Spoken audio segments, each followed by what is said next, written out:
We'll have to do another podcast, and here's the title of it. Craig Morgan was really, really dumb, and if he can make it, you can too.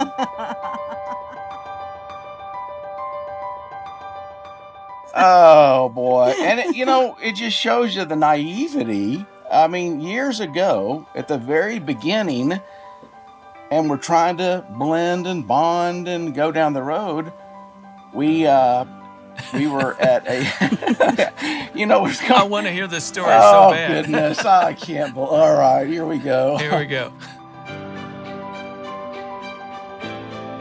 From the FamilyLife Podcast Network, this is FamilyLife Blended. I'm Ron Deal. This donor-supported podcast brings together timeless wisdom and practical help and hope to blended families and those who love them.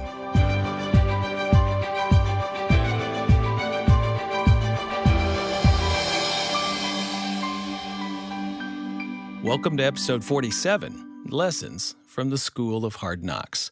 Have you ever had any hard knocks? Yeah, me too. Stay tuned. I hope you have already subscribed to this podcast, but if you haven't, Dr. Meg Meeker, who's a best-selling author and pediatrician, one of the country's leading authorities on parenting and a former guest of this podcast, she says make sure to follow Ron Deal's powerful podcast, Family Life Blended. Well, we hope you agree with that. To subscribe, just search Family Life Blended on Apple Podcasts, Stitcher, or wherever you get your podcasts. You can also listen on YouTube. I know the new year has begun, but I don't think it's too late to start a new habit that I think will bless your marriage and family all throughout the year. My one-year devotional, Daily Encouragement for the Smart Step Family, was written to give couples a connecting point each and every day around a biblical or practical message for their family. In under 1 minute, just 1 minute a day, the two of you can read aloud these devotionals, connect your marriage around timeless truth, and find encouragement to lead your home. Pick up a copy of Daily Encouragement for the Smart Step Family. The show notes will tell you how to get yours. The journey into a blended family is full of bumps and bruises, at least for some anyway. Unpacking those for yourself, your kids, and your new spouse is part of readying yourself and your family for step-family living. On this episode, Craig and Gina Morgan unpack some of their baggage and invite you to do the same as you listen. Craig and Gina founded Blended Together Forever, a ministry that partners with local churches to provide resources for blended families. They've been married for 24 years and live in the Dallas area. Together, they have 7 his, hers, and ours children and 3 grandchildren. Here's my conversation with Craig and Gina Morgan.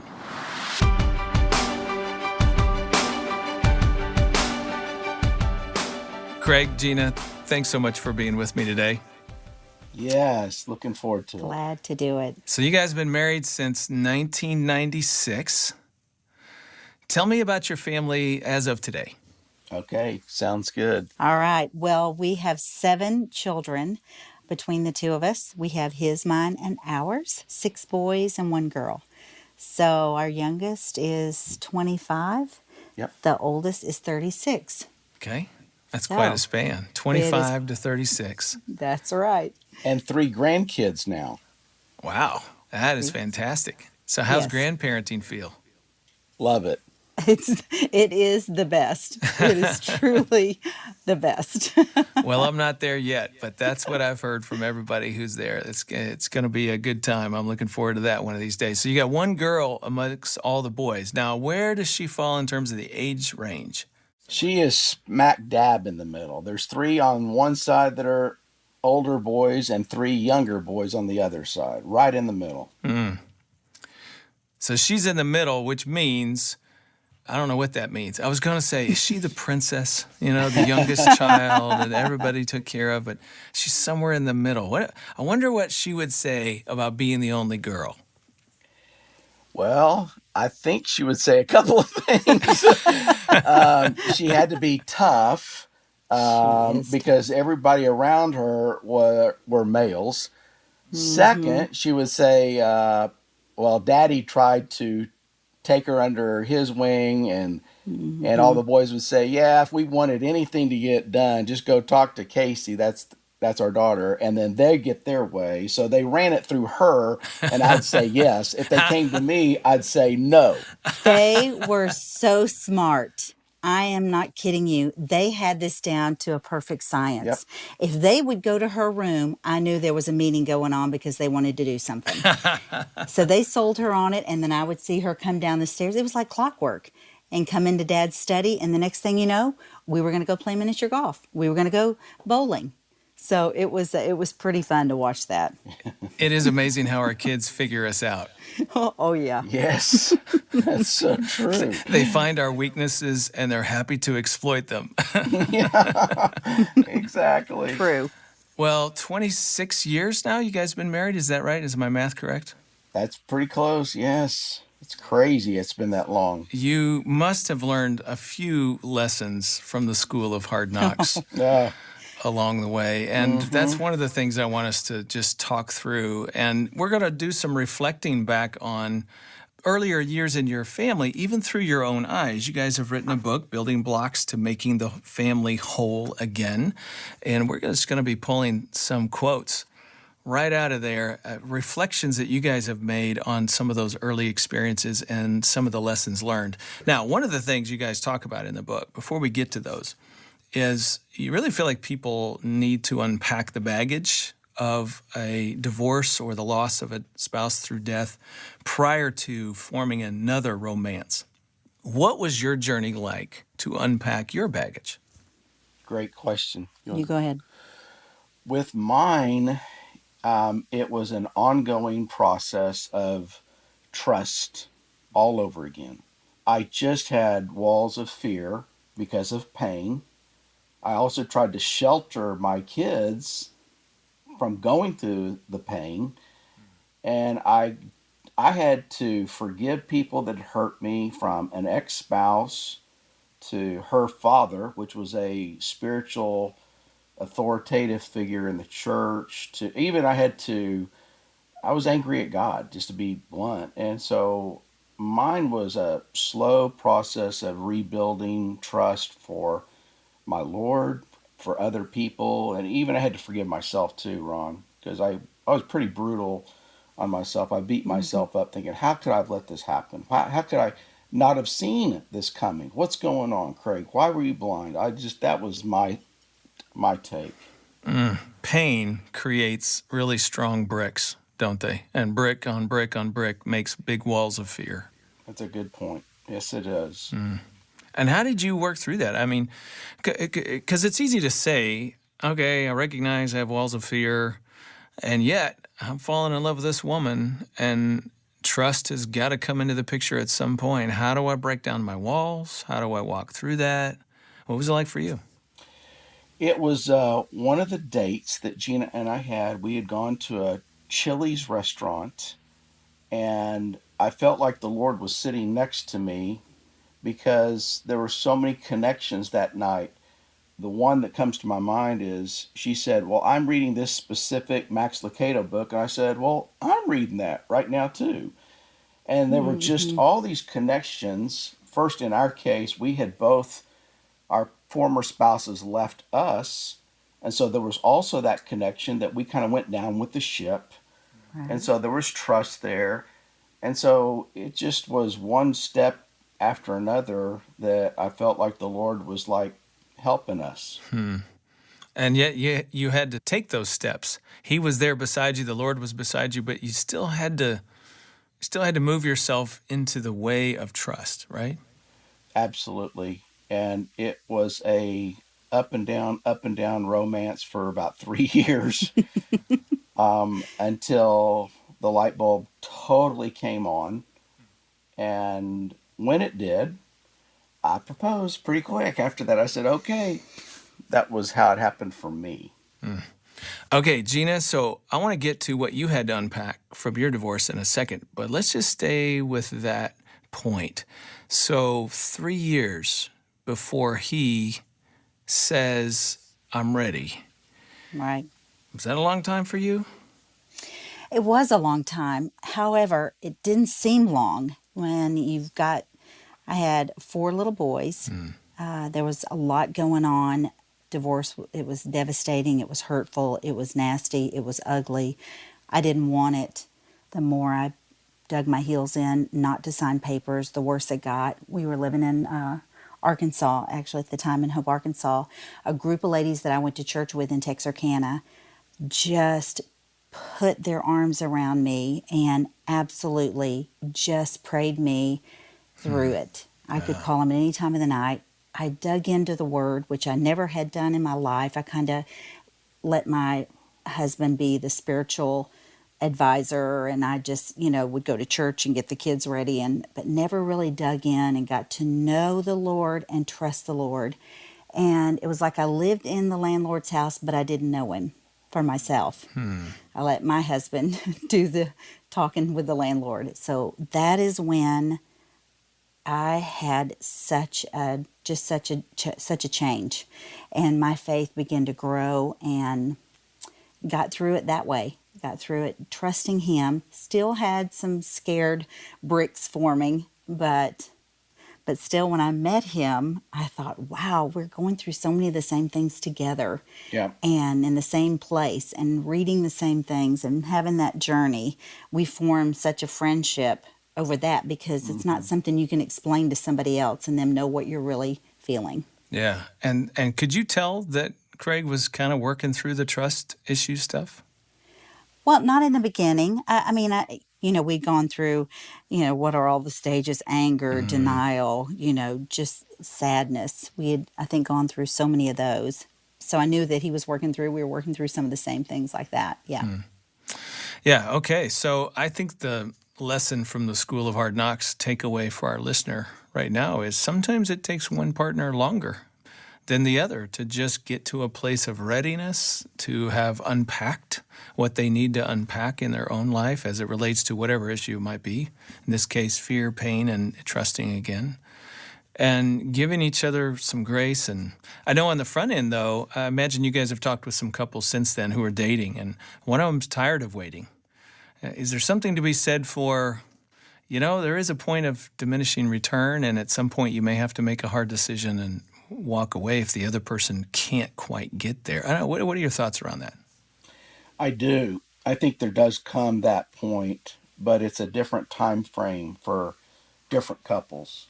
I'm thinking of a specific couple right now that they've both got their heels dug in. I think they both want it to work, but at the same point in time, they are stretching this out. So, again, maybe from past hurts and baggage still. Yeah. But once you redate and you're ready to, if you want to go forward, there does come a point where it's, as the old saying, let's fish or cut bait. I think that happens, but I think it's a different time frame for every couple. Gina, what did you have to unpack after your divorce? Oh,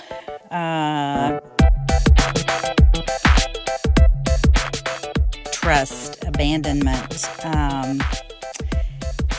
just a little bit afraid of putting belief into another person. I wanted to be focused on the Lord, and it was just wasn't sure if I could trust Him. When you're married to someone and they walk away, that's a scary part. Yeah. And how about the kids in all of this? As you guys are unpacking your personal baggage, they've got theirs, and you've got to be attending to them as your children. There's a lot to be thinking about there. Any thoughts or reflections on your journey, but also the journeys you've seen in other people? Yes, because we were both dealing with our own pain at the time. We thought the kids were probably okay, and we assumed we're putting dinner together on the table, and we're going to church together, and we're even trying to do a Bible lesson or a leadership lesson on a Monday night, that we assumed that they were doing better than they probably were. And as I reflect back now, what I would have done differently is I would have probed a lot more and not assumed they were okay, even though we were under the same household. because they were experiencing things differently, and I was just naive. It wasn't. I just was unaware. And if I could go back, that's something I would have definitely done a little bit differently. So you would have intentionally stuck your nose in a little bit and asked them. I sure would have. No doubt. I sure would have. Now, Gina, I think you said you had 4 kids, Yes. right, that you were looking after at that point. Would you have done the same thing? You have any other thoughts? And how do you do that with 4 kids? Well, we were great friends, and the kids were great friends. They loved us dating and all doing stuff together like that. But the minute we said we were going to get married, our engagement period was very short. And that was a trip up for them. Then everything blew up. They weren't happy about it. They weren't happy. It was like, oh, we liked it the way it was, being with them on the weekends and hanging out together and doing stuff. But that was taking it a little too far. I think had our engagement period been longer, where we could have talked through some of the things, like Craig said, it probed a little more, maybe even gone and done some family counseling, coaching. We just had a really short engagement, and I didn't feel like that gave them enough time to get through all of their. They weren't where we were. You sometimes think because we're at a place, then they are too. Yeah. So we love each other, so they're ready to all love each other.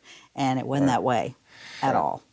I'd like to hear a little more about how they reacted after the wedding. But before I do, let me just make a note to our listener. I really think no one can unpack everything before a marriage that they need to unpack. I mean, there's one relationship expert that says nothing gets you ready for marriage. Marriage gets you ready for marriage. And I really think there's a lot of truth to that. We can do as much preparation as we can anticipate, as we can think about.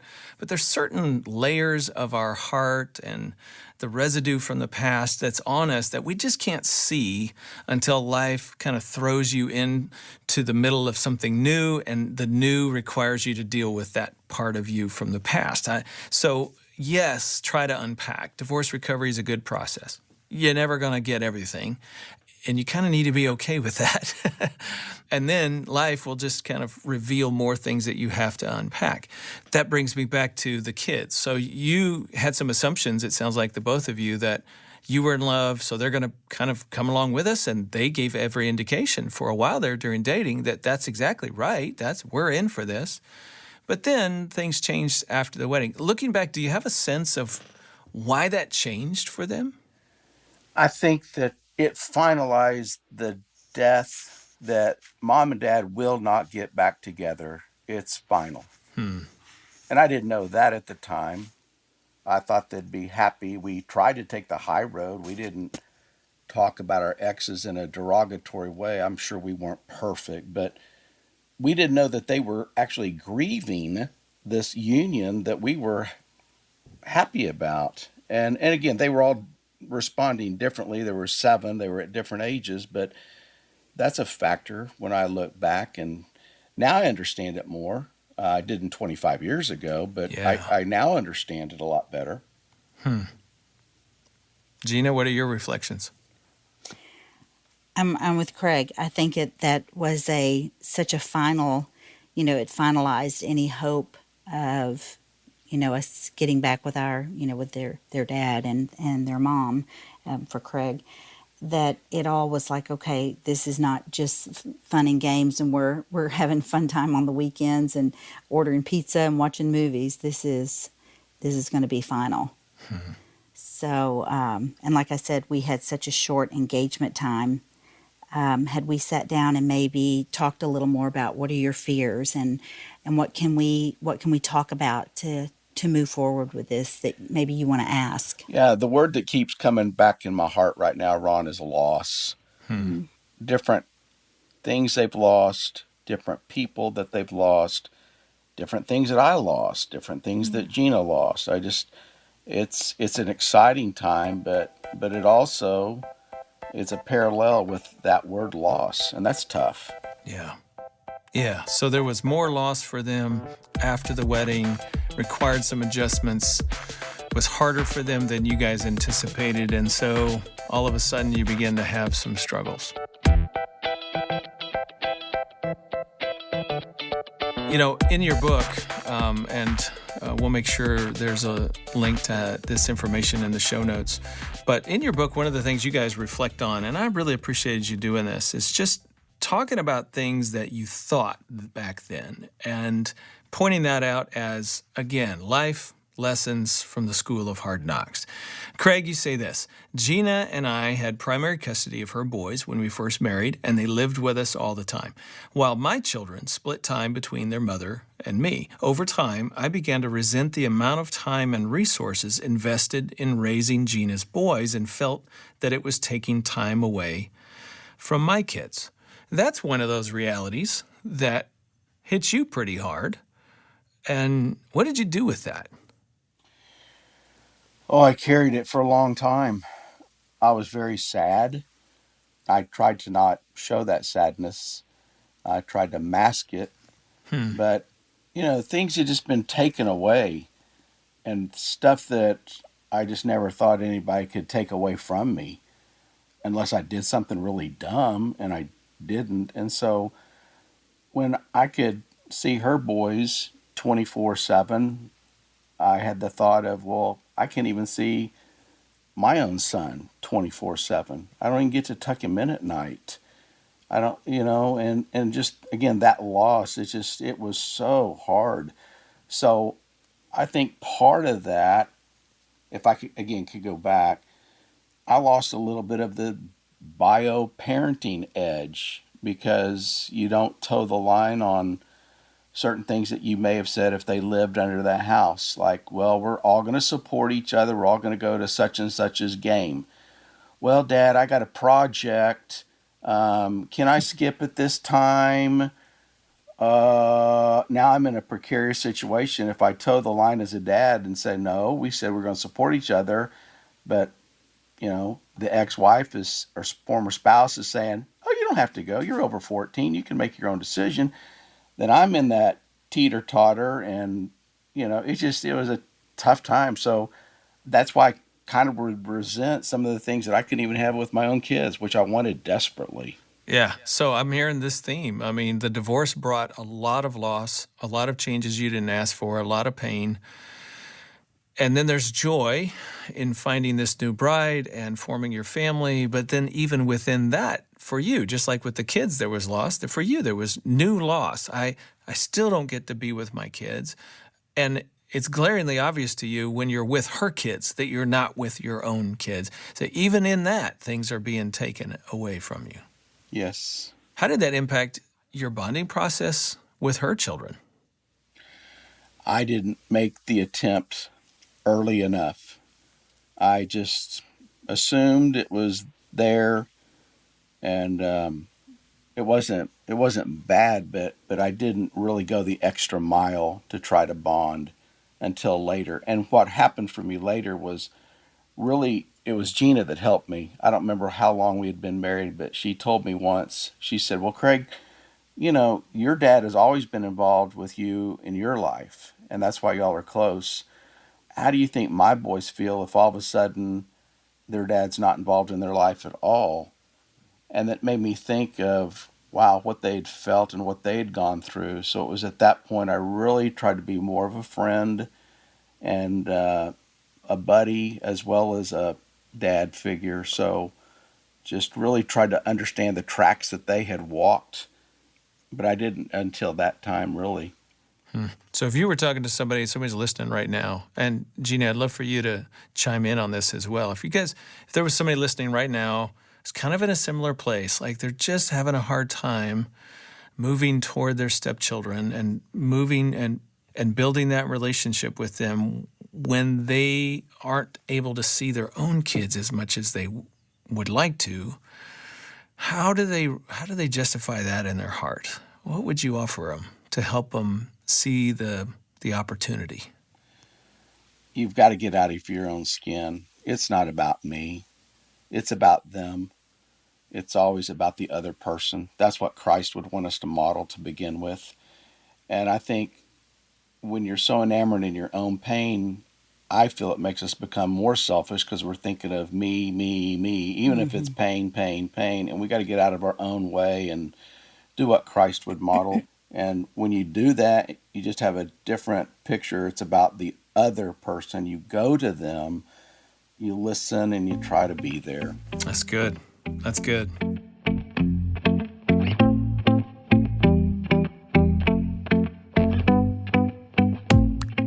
Gina, in your book, you reflect a little bit on parenting and discipline. And on a couple occasions, you felt like Craig, disciplined your boys a little differently than he would have done his own in a similar situation. That's a pretty common thing to happen for blended family couples. What thoughts would you share about how do you navigate that? How do you maybe not get so defensive and guarded of your children, but at the same time try to speak up for what you feel like is not quite right? Right. Yeah. During the first 7 years of our marriage, this was when a lot of this was taking place, of the previous question you just asked Craig about my boys being here and him seeing them more. I feel like some anger was taken out a little bit on them, and it would come out, somehow through the discipline. And I was always, even in my first marriage, I was the nurturer. Dad was the disciplinarian. Kind of thought that's the way you do it. And that's the way we did it when we started out our marriage. So I didn't do it right by not having a united front with Craig. And I couldn't have a united front because the first 7 years, I really didn't trust his heart. As he said, he didn't think about, what they were going through. It was all about him, and as he said, and not getting to see his kids. So it was really hard for me to have the united front and to be on the same page with him. And it was after that 7 years when it was like it just clicked. I remember we had gone to a marriage boot camp, a life enrichment boot camp. Very intense, very hard, very painful, but very good, something we really needed. Yeah. And it was at that point where they had us do this exercise where he had to look in my eyes, and I just couldn't even look at him. There was so much pain, and it was all about the kids. And I was not separate from my kids. We came as a whole package, and I couldn't compartmentalize. So it was kind of at that time, after we went through that he had such a heart change and moved towards those kids in a different way. Then after that, when there was disciplining that needed to be done, I could trust him. I was on the same page with him. I was more on a united front with him so that they could see that we were on the same page. And I think that helped so much. Mm-hmm. Yeah. Sounds like that was a pretty decisive moment in your marriage and in your family. Very much. We needed to have met you earlier than we did in our life, Ron. Well, seems like God just took care of it without me. So, no, seriously. I mean, I want to go inside that moment because I know people are listening and they're going, yeah, we are not where we want to be. And we're a few years down the road and we're kind of stuck in this rut, or we've hit a wall, or whatever it is. And for you guys, you kind of hit a wall, it sounds like. And there was this, I don't know, it sounds like there was a fresh sense of awareness in you that something wasn't right and we've got to make some changes. And Craig, you obviously found some courage to step out in some new directions with your stepchildren that had a ripple effect. I think so. I can honestly say today, I love all 7 kids the same. Took me a long time to maybe get there. And they're all at different places of life. But there's a goal that I have that one day, and we're a ways from this, so let me make that real clear. We're not close yet, but one day that when people interact with us, that they can't even tell which one are Gina's kiddos and which ones are my kiddos and which ones are our kiddos. And we're headed there. We're not there yet, but we're headed there. Yeah. Well, clearly there was a ripple effect in terms of your marriage that deepened your trust in one another. I'm curious, what did you see in the kids over the, period of time after that change was made? Did it help bring them together? Did it help move them towards you? Maybe help them embrace the idea of this family as a family unit? What did you observe there? Well, I think it did. And anytime kids can see parents being on the same page and having a united front together, I think that gives them more security.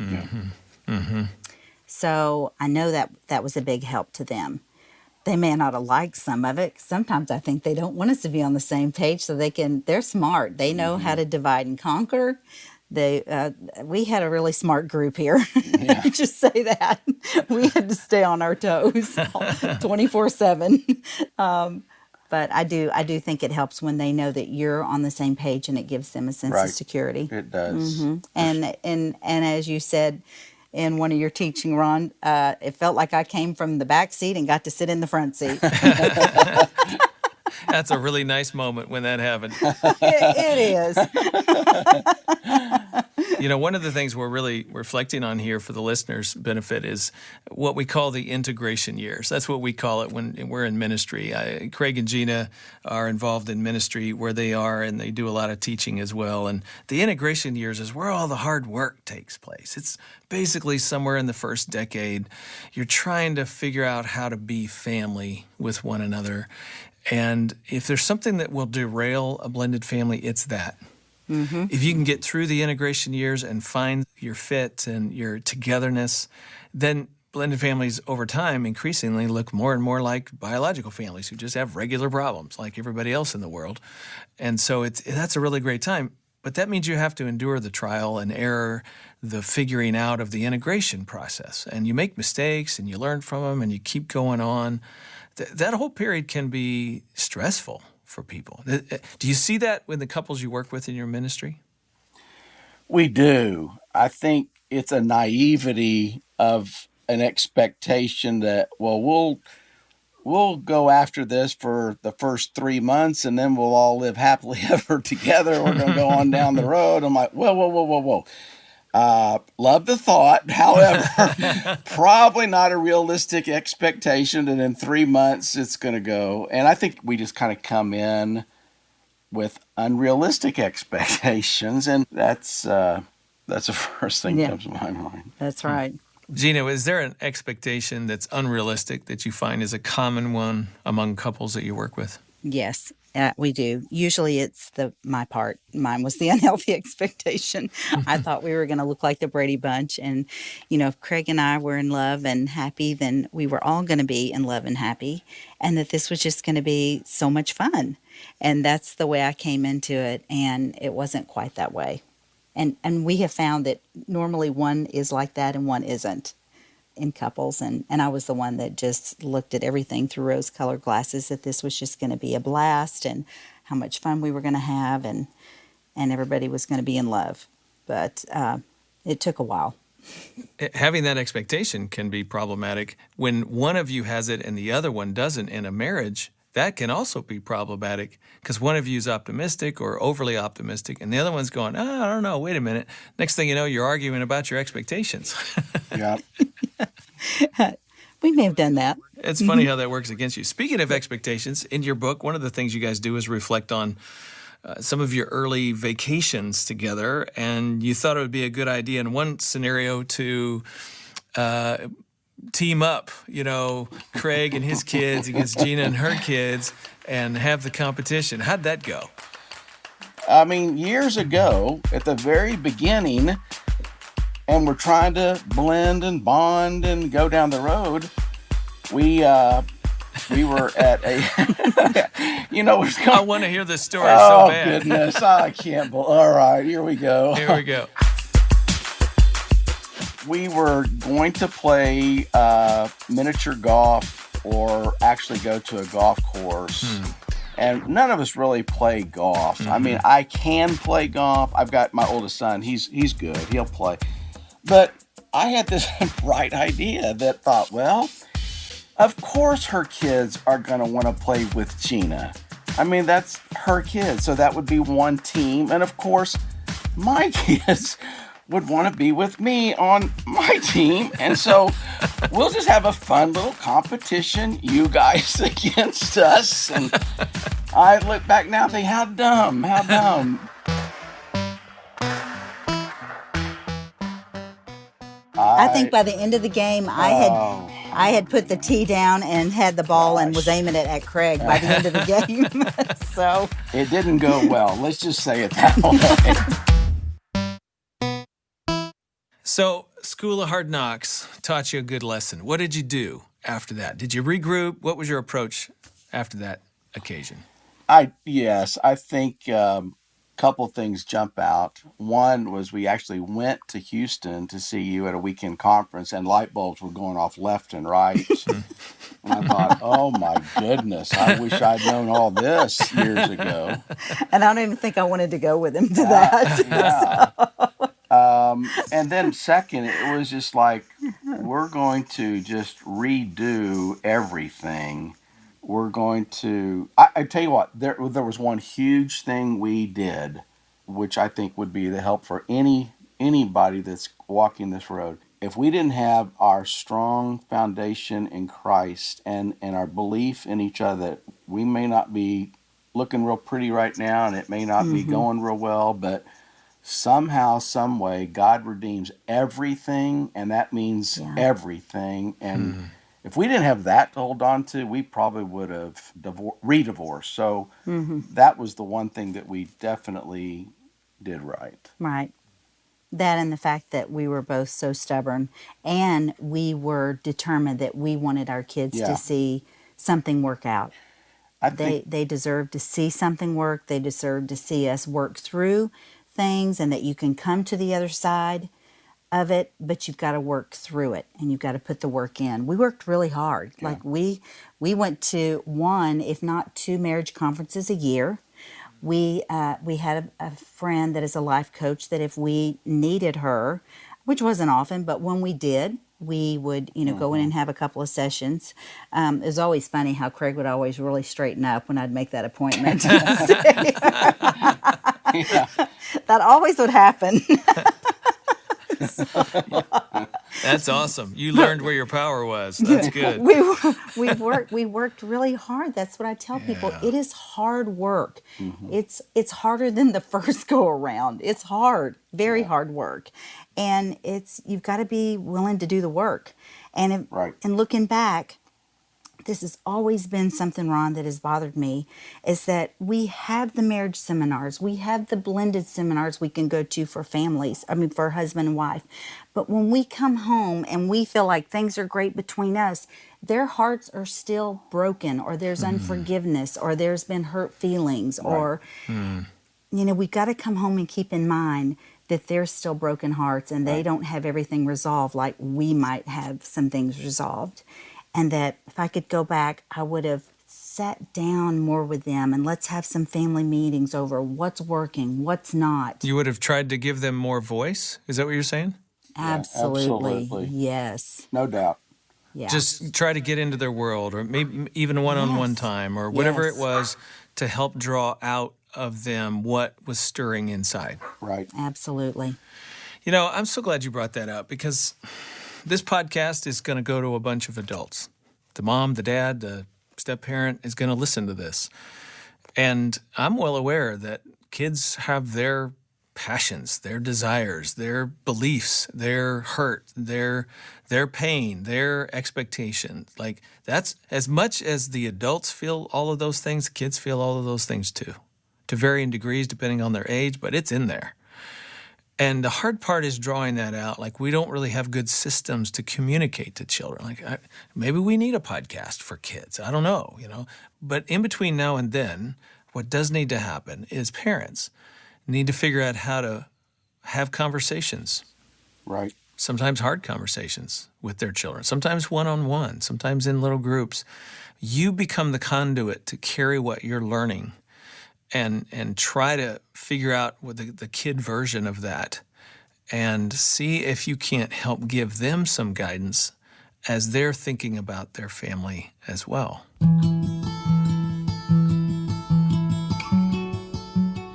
Gina, is there one thing in particular that you said if I could go back, I would do more of that. What are the kind of stories or things you think would have come to the surface from your kids? Maybe you finally heard it 20 years later, but what are the things that were in there that would have been helpful to draw out of them? Probably just some hurt that was tucked away that probably wasn't resolved early on through the first 7 years of some things that they went through with Craig. Maybe just some things over possibly holidays, just them getting to have a little bit more of a voice versus this is how we're going to do things, or, just to let him have a little more ownership in family and in the family dynamics and places, we went. I mean, we would always let them give suggestions for vacations, but they knew, ultimately we're going to make the decision. We would let him have a voice in things like that, but just maybe go a little deeper. That's good. And I think one other thing that was very hurtful for Gina is that she had done such a great job providing for the boys, really trying to blend everybody together to feel. So when her boys all got of age, they all wanted to go back and live with their dad. And she didn't know how to handle that. And of course, I didn't either. Until you find later that, that relationship was pretty abruptly snapped. Yeah. And they're going back to try to figure out what's there. So that also comes to my mind. Yeah. I mean, just to be able to try to uncover those deep desires in a child's heart, to be near their biological parent in this case. Exactly. Yeah. Well, guys, one of the things that's clear to me from our conversation today and also from the writing that you've done is that you guys have remained committed and dedicated to your family journey. Even though early years you had some difficulties, you were willing to submit yourself to the school of hard knocks. And because of that, you were able to keep going. You were able to make some changes and, let your family blossom into what it is today. I imagine somebody's listening to us right now and they just need some encouragement to keep going. To hear the message, stay on the path, just doesn't feel right for them. What would you say?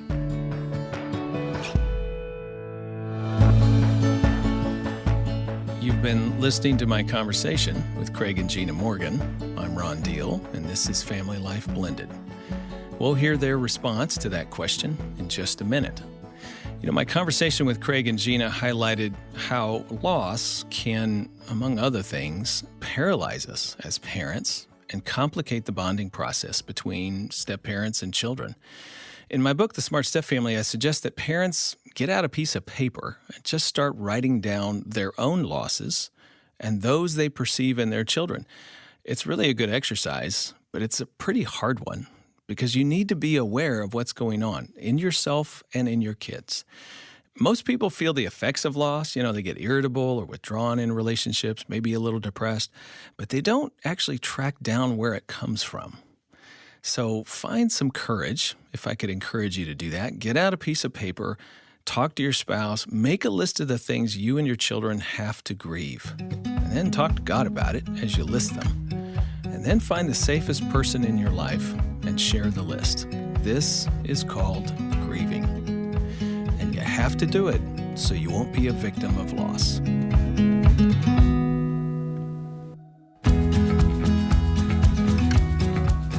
If you'd like more information about my guests, you'll find it in our show notes, or you can just check that out at the Family Life Blended podcast page. That's at familylife.com/blended podcast. And while you're there, make sure you check out everything Family Life has for your marriage and family. We're an international organization providing practical marriage and family help for your life and those around you. Our division is called Family Life Blended. We have the largest collection of articles, videos, resources, books, and of course, podcasts for blended families in the world. Check us out. The show notes will tell you how. We love reviews. One woman wrote on Apple Podcasts, as a soon-to-be stepmom, This podcast has been very helpful to me. It's given us a lot of good things to talk over as a couple, as well as positive ways to tackle issues that are likely to arise and make the transition smoother. Highly recommended, 5 stars. Wow. Okay, we'll take that. We appreciate that. You can write us a review as well. It just takes a minute or two. You might also be able to share this episode with a friend or someone on social media. It's just one way you can be on mission with us. Okay, let's get back to that question I asked Craig and Gina. You know, that question on behalf of someone who's discouraged? Let's see what they have to say. I would say you will make it, and it's never easier. The grass may look greener on the other side, but it never is. And there's something when you overcome whatever obstacles that we all have to encounter sometimes in marriage or kids or parenting issues, whatever the case may be. But when you look back and you're victorious, I'm a firm believer that every time we encounter something that we want to quit, if we do quit, it takes away something from us that is a pain that we can never get back. But every time we overcome and finish or win, it does something for us. And it may not look pretty. You may be going through hard knocks, but there's nothing better than to finish and to be on the other side and go, we made it. It's worth it. Right. I would have to add to that, they're always watching. Their little eyes are always watching, and the older eyes are always watching. And I think, we didn't do all of our arguments correctly behind closed doors, quietly whispering. Sometimes they were out in the open, in the middle of dinner time or getting dinner ready. And I think the fact that the kids see us process that out and, say or apologize and them hear it, or a hug in front of them and then see that we've processed it, we've worked on it, and we've resolved it, that's okay, that's good. And like I said, we were just determined they were going to see something work because they saw something broken, and that we were going to dig our heels in and work really hard to do this.